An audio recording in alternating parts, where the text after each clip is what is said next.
Restless Soul. I have a soft spot for games with a sense of humor, and I love parodies. It's one of the reasons I enjoyed a game that I reviewed last year called Untitled. It was a spoof of the Metal Gear series, which I really don't like, as I don't really enjoy stealth games, as I have no patience for it. However, I really liked Untitled because it had a great sense of humor, and I still think about that two doctors joke from time to time. It was stupid, but hilarious. This game amazingly goes farther into parody. If you've ever seen Airplane or the Naked Gun series, it bases its comedy on absurdity, and when a joke lands, it's great. This has the same feel to it. There isn't 1 minute that goes by that they are not cracking some joke, as the main character knows they're in a game and they won't stop referencing it. This has you playing as a ghost who has just died, and they learn that they can go back to the world of the living if they can collect 8 keys to a secret portal. However, the bad guy of the afterlife wants the keys as well, and you're gonna have to race to get all the keys from the different towns that the villain runs. Now you might be saying, why wouldn't the villain just have the keys already? To that they would say, it's a game and just go with it. I mean, this is a game where you have to talk to the developers of the title to help you on your quest. Sure, the developer could just program the game for you to win, but where's the fun in that? Now the gameplay in this is sort of a bullet hell sort of thing. The keys are hidden in buildings, and these buildings have guards and traps to stop you. You'll be dodging a bunch of bullets in your quest to find all 8 keys. However, it's only as hard as you want it to be. If you want a challenge, you're going to find it slightly difficult. If you don't, just increase the power of your weapon, so it will take less hits to kill the enemies around you. Or just turn on God mode and never worry about anything, and focus on the crazy story. These options can be easily turned on and off at any time.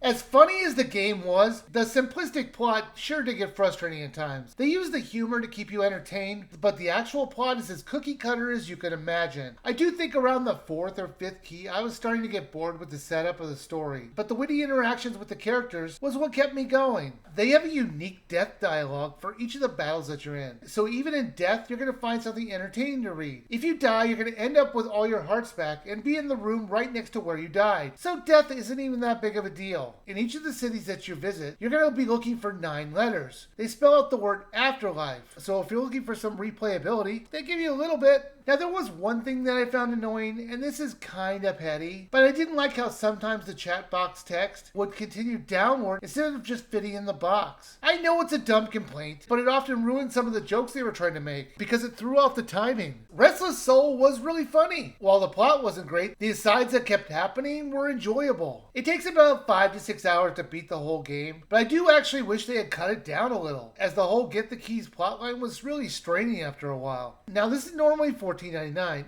I would just wait for it to go on sale. While I found it amusing, the plot felt too by the numbers for something I would recommend at full price. However, when it's on sale, yeah, it's definitely worth it.